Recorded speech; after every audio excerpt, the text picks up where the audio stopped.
Hey everyone, it's Meg, and I'm going to react to a video called Obi-Wan has PTSD.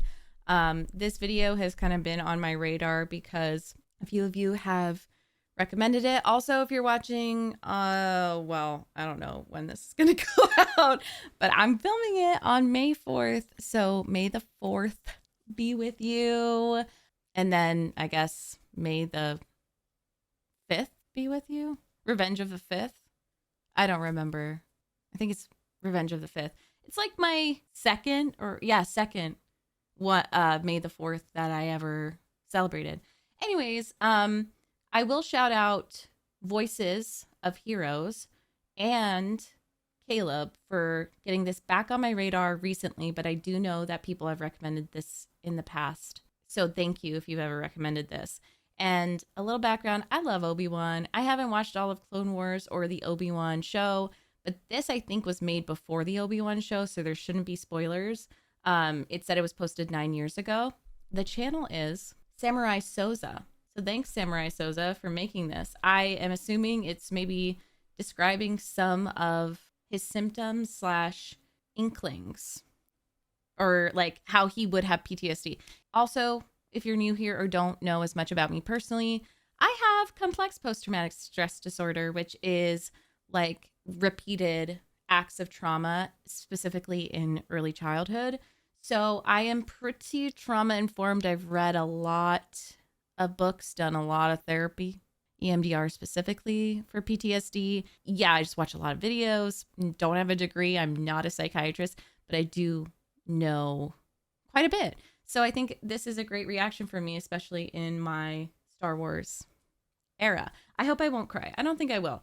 And of course, I can already say, of course, Obi-Wan would have PTSD with the deaths of all his Jedi friends and coworkers and the fall of, oh my God, there's just so much death. So, and then also being a veteran of the Clone Wars. So I can't wait. Let's watch this together.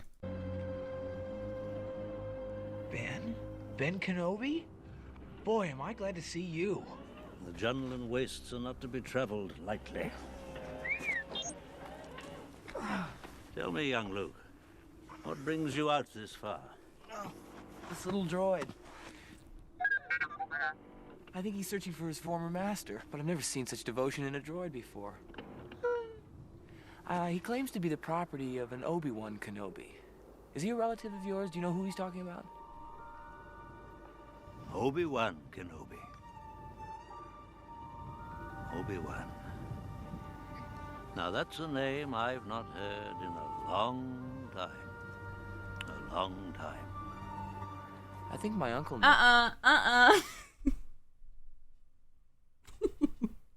Nope. Not today, Satan.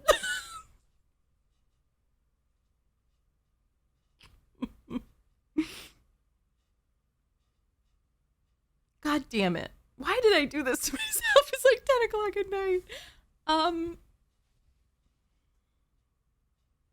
I just want to say the first thing that comes to mind is that when you experience like significant traumatic events, it almost seems like there's a before you and an after you. Like I often think of myself, especially before I was healed. No one is ever fully healed, but before I did like my EMDR therapy, I would think of little Meg and before Meg and then current Meg. And so it just makes more sense why he would say Obi-Wan. Like I barely remember him. Knows him. He said he was dead. Oh, he's not dead. Not yet. Well, you know him. Well, of course I know him. He's me. I haven't gone by the name of Obi-Wan since before you were born. Well, then, the droid does belong to you. Don't seem to remember ever owning a droid. Very interesting. He's such a good actor. It really makes me appreciate Ewan and how he had to have studied the original actor and just honored him. Wow. He didn't fight in the wars. He was a navigator on a spice freighter. That's what your uncle told you. He didn't hold with your father's ideals, thought he should have stayed here and not gotten involved. You fought in the Clone Wars?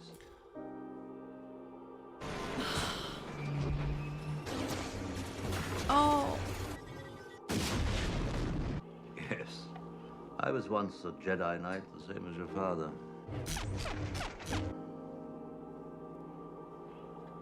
I wish I'd known him. He was the best star pilot in the galaxy.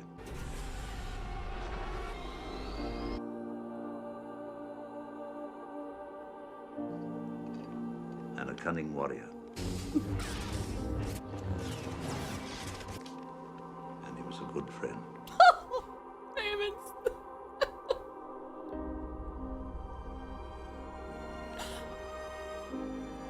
Which reminds me, I have something here for you. Your father wanted you to have this when you were old enough. What is it? Father's lightsaber. For Um, over 1,000 generations, oh no! the Jedi Knights were the guardians of peace and justice in the Old Republic.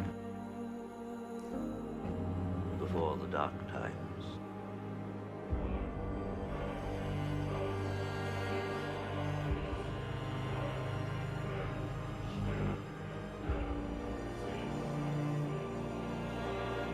Before the Empire.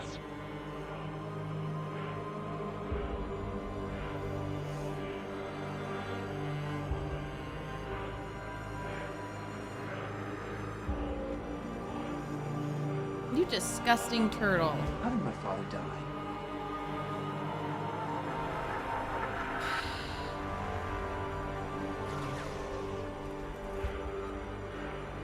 God, his face. Can we just take a second?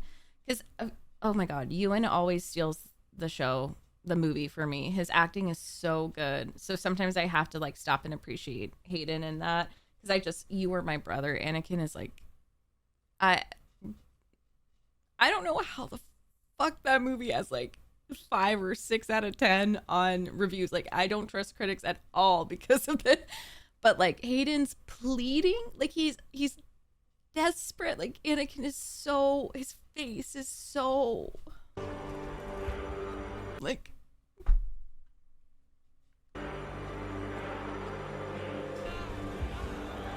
oh my God, he's watching him in pain. Oh.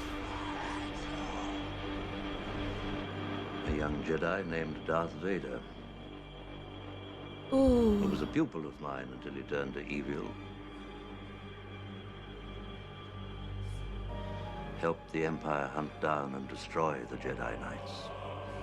Helped the Empire hunt down. Oh no!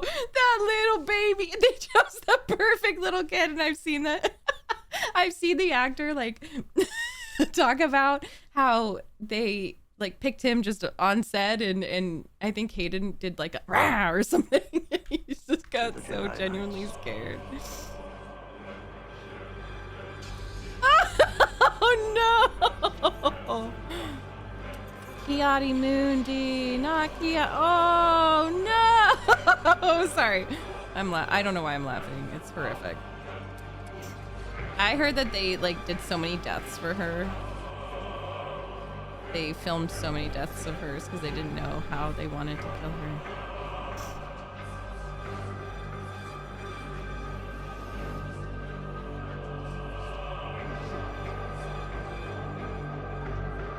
Plo Koon, that's my man. He's so sexy.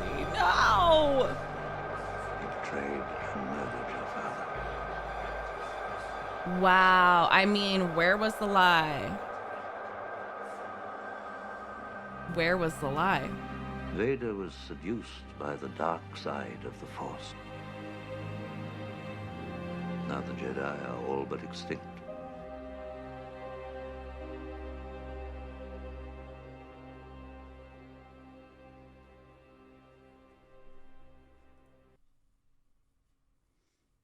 First of all, that was amazing. Shout out to this channel because I thought it was going to be more of like a video essay, but that was done so beautifully because I feel like if you know, you know. And to me, the main thing that I'm appreciating, because I watched this movie for the first time in 2 years ago, I guess.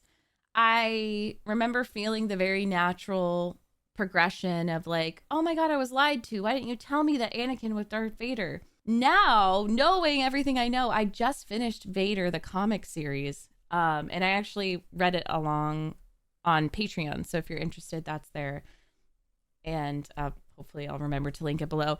But knowing all the details of it, I think his performance, Alec's performance, how did he know to put that much PTSD elements into it?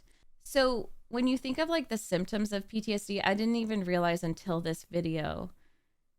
For me, it's that glazed look in his eye, the almost dissociating, because it hurts to remember, right? And he's probably getting flashes. This is likely the first time that he has said the story out loud since everything happened, and told the story out loud. So like, of course he's going to separate Darth Vader and Anakin, especially since he's talking to his son, and that might influence him. I don't know, but this is such an empty but also emotional look. The glazed over eyes, it's almost like he's dissociating, like he's caught in that flashback. He's also shaking. So tell me how he did such a superb performance without the prequels already there and all the books being written. That's just such a testament to that actor, Alec Guinness, who committed. And then also George Lucas, didn't he direct the first one, or am I going crazy? The director. So the rocking, the subtle rocking, it's not, sometimes you'll see like a movie that will advertise itself as like, oh, this is about a distraught woman. And I used to be an actor, and I would get typecast as like distraught woman, you know, has mental issues, and they'll go so over the top with the rocking and like, which can happen, of course, but this is so subtle and intentional and purposeful.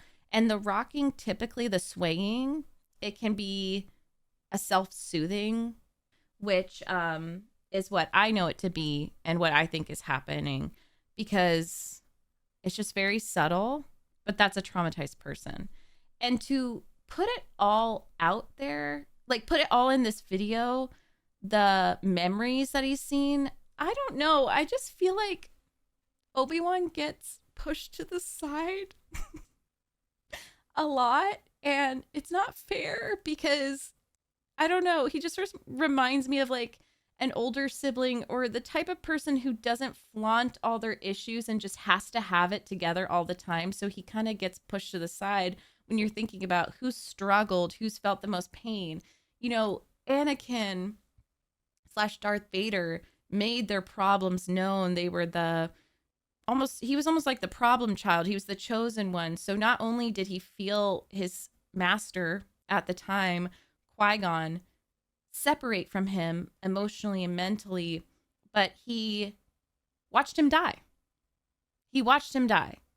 And I'm sure he has survivor's guilt from that. And I love that they put that whole thing in Qui-Gon's death, because that's crazy. And his last words weren't like, I'm sorry, you're amazing. I mean, there might have been something like that, but I'm pretty sure all he says is like, you have to train the boy. He's the chosen one. That's your master. And his last words are like, you have to do this. That burden, I'm sure he feels like he's failed. I'm sure he takes all the fucking blame for it. He doesn't know how it's going to be. I believe he knew right at the end. Like, I believe he knew at the end of his life, when he disappears, turns into a Force ghost. He looks at Luke and he smiles because he knows that's the ticket. That's what he had to do for Vader's redemption and for the Force to balance itself out. But for this many years, he's living alone in solitude after he served in the Clone Wars, was a veteran, such a skilled, trained Jedi, watched all of his friends die. Can you imagine the survivor's guilt, the veteran war induced trauma? It is so much. And I feel like the average Star Wars fan, which was me until I started getting crazy about it, didn't think too much about it because everyone else is more vocal about their issues. They're more vocal about their pain. Obi-Wan he gives me the vibes of like a straight A student who might be a class clown too, but he has it all together. Who does he get to talk to? Because he didn't even get to grieve Qui-Gon with what the Jedi Order told him. Like, oh, you shouldn't have had the attachment in the first place. And then also this immense pressure to train Anakin. I think this is so beautiful. This is so perfect. To put it all like this it's such an important video. And then also to know that he can't kind of intervene and save his brother, his friend. And like I loved the shots of Anakin in pain, and you can just tell that like was seared into his brain because the whole video is like you're looking through Obi-Wan's eyes, and Obi-Wan isn't a problematic character or person that you have to consider. Like Anakin, you have to consider his point of view because the movie really invites you to. But Obi-Wan is the type of person that isn't going to force you to look through his point of view because he's always trying to be better and to like learn and to do good. But that doesn't make his struggles any less than, like, arguably he's gone through some of the worst stuff ever and had to live through it all. Oh my gosh. And then like deliver his son for his friend's redemption. I don't know. It's just, I'm at the very least, I'm glad he got to become a Force ghost because he deserves it more than anyone.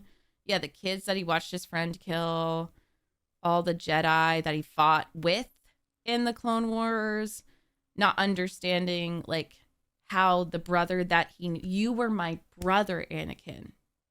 You are my brother. How is it that I fought alongside you and I looked up to you, but also like was so proud of you, and I knew your heart. They spent so much time together. So much time. And you did this. Ah, that was so beautiful. I can't wait to hear what you guys think. So glad I reacted to that. Wow. He's fixing to be one of my favorite Jedis, I swear. He's so powerful in all the ways. And I just love him. I love Obi-Wan. I love him. Can't wait to hear what you think. And I also cannot wait to watch the show. No spoilers, please. Love you all so much. Bye. May the Force be with you. Bye.